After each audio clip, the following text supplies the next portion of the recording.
No role plays, just real. Chris and Lorenzo share 4 decades of combined experience to help you become a more effective leader. We've never really, as a workforce, spent a lot of time on making sure we're developing good leaders. We'll be able to share stories, experience, mistakes, failures, successes. This is Hacking Your Leadership. Welcome to Hacking Your Leadership. I'm Chris. And I'm Lorenzo. And Lorenzo, on this episode, I want to talk about email. Sounds like a not fun episode. It'll be more fun than email is. Touche. How many emails, on average, would you say you get per week total? And I don't mean like a solicitation, your name got on a list somewhere. I mean where an email was intentionally sent to you by somebody. How many a day on average, you think? Strictly work related, yeah, or just work related. Yeah. But all work streams that you have. Probably somewhere between 30 to 50. And how many of those 30 to 50, what percentage of them would you say are actionable by you? They're not just like, read and store in the back of your mind, but actually you got to do something. Probably 3 to 5. 3 to 5. Okay, perfect. Yeah. I think your experience is probably pretty average in terms of the percentage of emails that we get that are actionable and the percentage that are not. But the bottom line is email takes up a lot of our time. It takes up a lot of our lives. And it's funny because it makes us more productive than not having it. But what did we do with all that time before there was email? Sure. We talked on an episode probably last year now about the importance of compartmentalizing email communication. I know you said that you on your phone itself that you don't have audible or vibration alerts for email go off on your phone because you don't want to be taken out of what you're doing. I do the same thing when my email populates when I actually open the program and refresh it again, then it'll pull through. And I really try to do that twice a day and not more than twice a day. And we've discussed this before, and the idea around making sure that the people who depend on you and who count on you, they know that you are dependably reachable, but not so much so that they get the impression that you're at their beck and call. And because that'll set a precedent that you're always available, and then you don't have a work-life balance. And then the first time you don't respond after 2 hours, then people start wondering what's wrong. And so we both agree that these are important kind of parameters to set in place. What I want to talk about on this episode is how a lot of leaders hurt their own leadership abilities and how people view leaders lesser or as having low leadership ability when the leader doesn't do the right thing in email. And this can go 2 different ways. They could be not saying the right things. They could also be saying the wrong things. And so what I'm wondering is, do you have a leader that you know of, where either you've reported to them or they're a peer of yours, where you know them personally and you know them to be a good leader, but every time you read an email from them, you're like, ugh, like you just cringe, or it's like I need to call that person and we need to talk about this because this is not the impression I get from them when we talk. So we need to work on this email thing. Has that ever happened to you? Yeah, well, it's funny because absolutely, there are certain leaders that I've worked with over the years that like email is not a strength, right? And I don't mean that in like you get those that just don't ever spell check things, like Sure. stuff like that. What I see when it comes to email, and it kind of makes me laugh a little bit, is like the urgency in which is written in an email in a world where email isn't the urgent way to contact somebody. You know what I mean? Like Yes. if I read this email, I would like, why didn't you call me or text me? Like, why didn't you immediately reach out to me? Based upon how I read this seems like the world is on fire right now. Right. Based on how you stated this, or like it's just that's how it comes across, and that's where I think you're spot on. Like that could cause damage to a leader because one of two things either happens: either people respond, quickly and urgently to a message like that, and then they don't get a response back, and then you lose all validity in your urgency. Of course, right? Or people start to write it off as like, this is just how they communicate. And then they don't take anything you say seriously in that specific scenario. Did you watch The Office? Were you an Office fan? Here and there. Like, I wasn't like a committed watch every episode, but here and there I saw episodes. There's a scene in The Office where Michael Scott, Steve Carell's character, sends out an email. Somebody gets an email marked urgent level 3. and people come running into the office, and somebody asks what urgent level 3 is, and then it cuts to a scene of just him talking to the camera, and he said, a while ago I started to notice no one was reading my emails, so I started marking all of them as urgent. And then so people started reading them again, but then people stopped reading them because everything was marked urgent. So now I have 3 different levels of urgent. There's urgent level 2, and urgent level 3.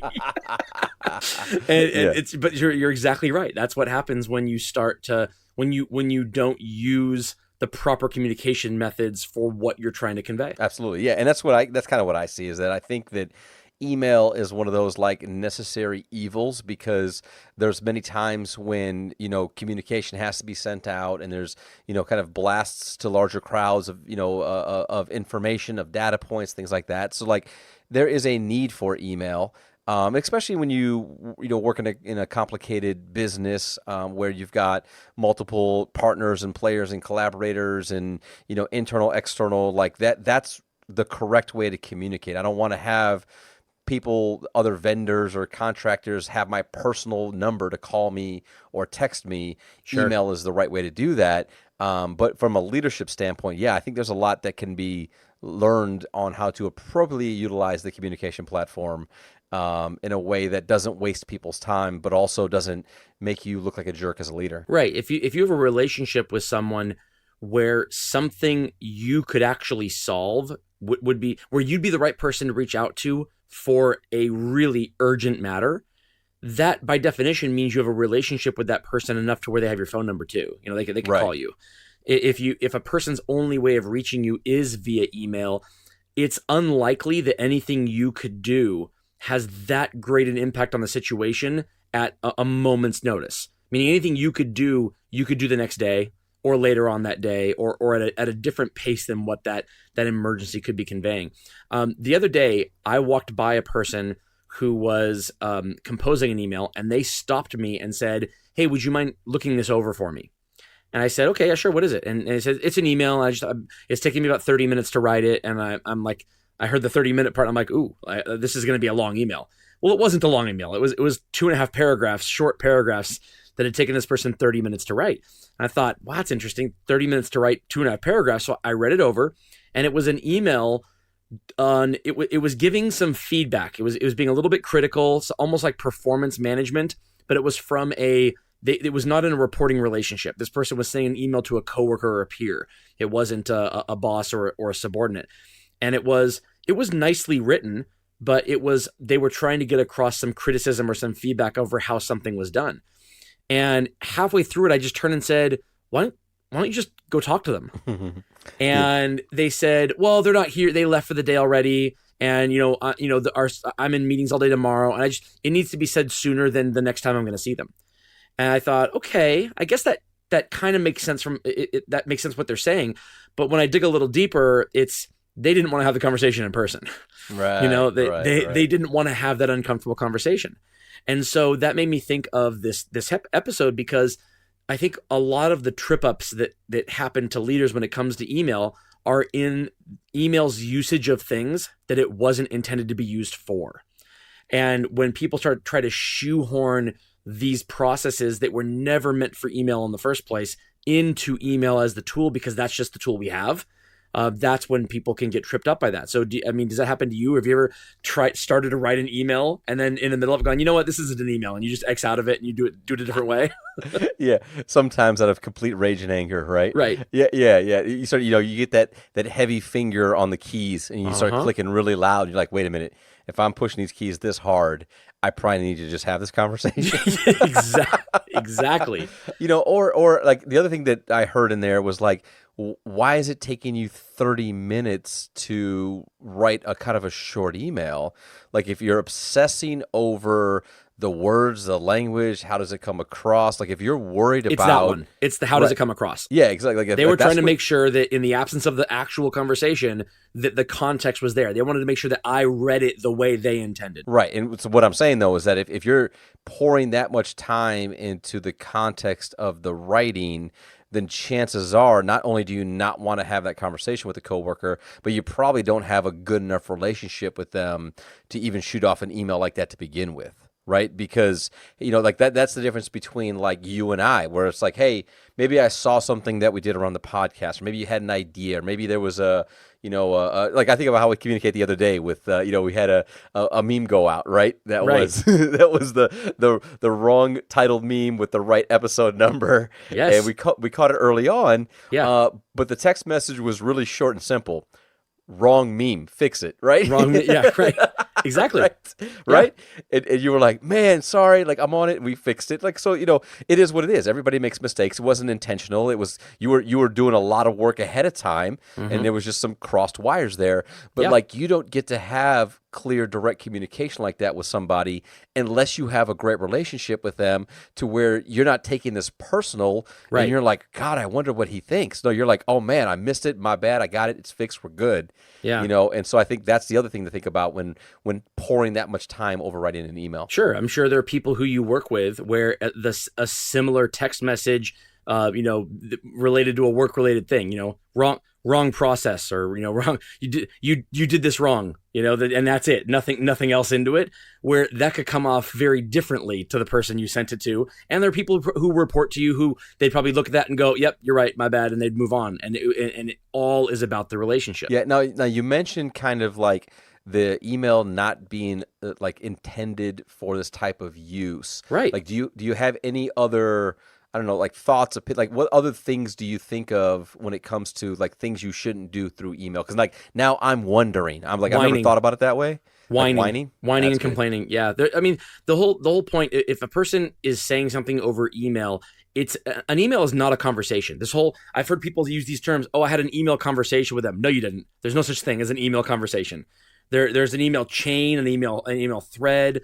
A conversation happens either over the phone. Text message probably works too, and sometimes it's the medium that you're using has a different context to it when you're talking about a conversation versus over email. And when you have an email back and forth, I don't view that as a conversation. And I think when a person is complaining or whining about something, what they're inherently saying is, I want to get this out, and I don't want to be convinced differently. So I want to be the one to say what's wrong with the situation. I want to complain about the situation. If you genuinely have a desire to fix something, then that comes in the form of providing solutions or trying to have a dialogue over why something is the way it is.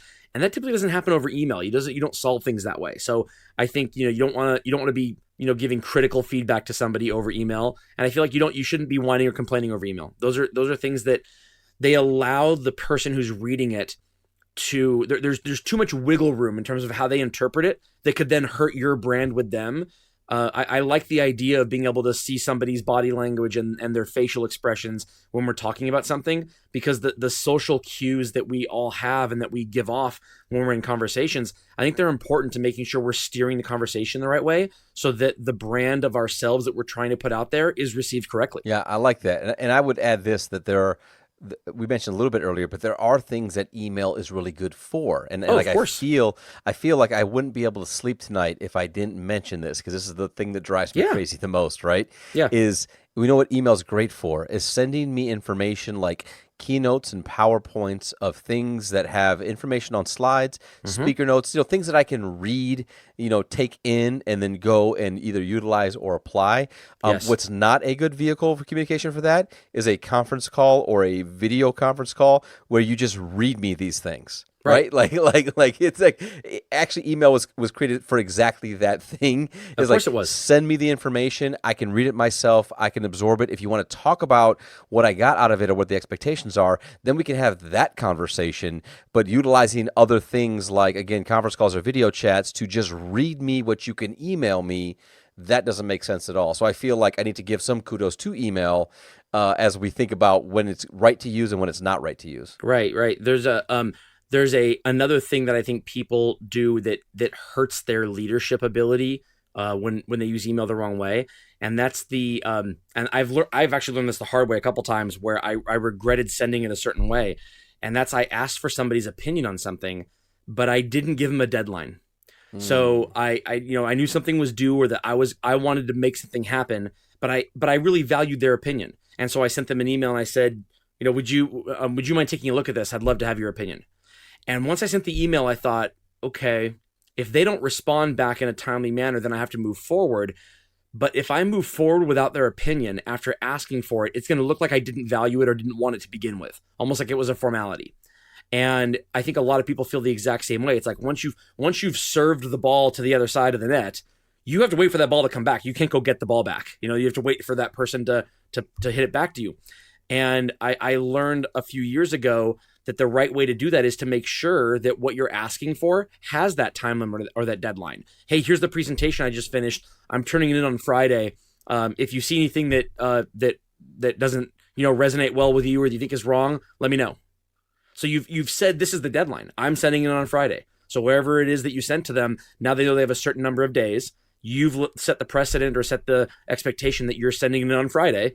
And then if they don't get back to you, it wasn't you just ignoring their potential feedback. It was you saying, hey, you know what? I'm on a timeline here and I want you to be a part of this timeline, but the timeline's not stopping even if you opt out or if you're too busy to give it.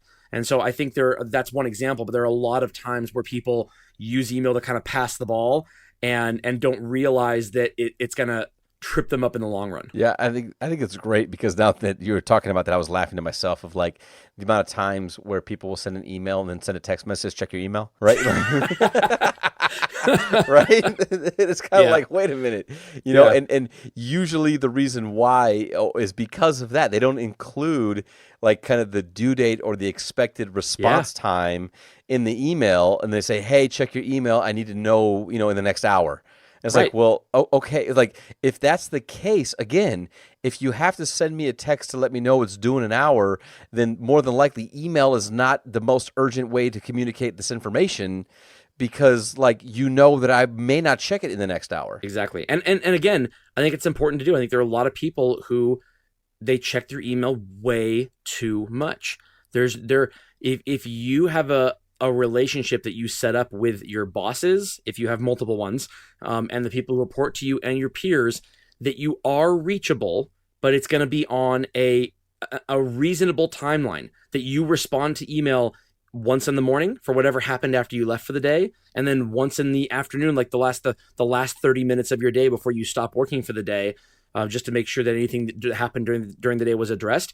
That's a great way of doing it. Two little 30-minute periods during the day where you can kind of go through and make sure people understand that you are reachable, that you are working, but that if something is urgent, they've chosen the wrong platform. If they sent you an email at 10 a.m. and they needed a response by 10:45 a.m., that's not going to fly. And the moment you show that you respond at 10:42 for that 10 o'clock email, what you're telling that person is, oh, the best way to reach Lorenzo when I need something urgent is via email. And it's not something we can maintain forever. It's impossible to maintain forever with every person. And so starting down that road is just gonna hurt you. The people I know who are on that road, they started when they got 3 emails a day. And then it was fine. Then it was like, yeah, I got this now. I'm not doing anything. Let me just respond. But now they're in a situation where they're getting 50 a day. And responding to every email when it comes in means they're not actually being leaders anymore to the people who depend on them for FaceTime and to be there. They're almost being managers or administrators as opposed to actually leading people. Yep, completely agree. And with that, it brings us to this episode's 1 Minute Hack. The 1 Minute Hack. All right, for this episode's 1 Minute Hack, we're going to reference an article by Michael Hyatt, who's an author and a fellow podcaster who has another iTunes Top 10 Management and Leadership podcast. This article is from 3 years ago, but it is very relevant to what we're talking about today. It's called 3 Ways Email Can Sabotage Your Leadership, and we will link to it in the podcast description. The 3 ways that email can sabotage your relationship is if you use it to criticize something, to complain about something, or to deliver bad news.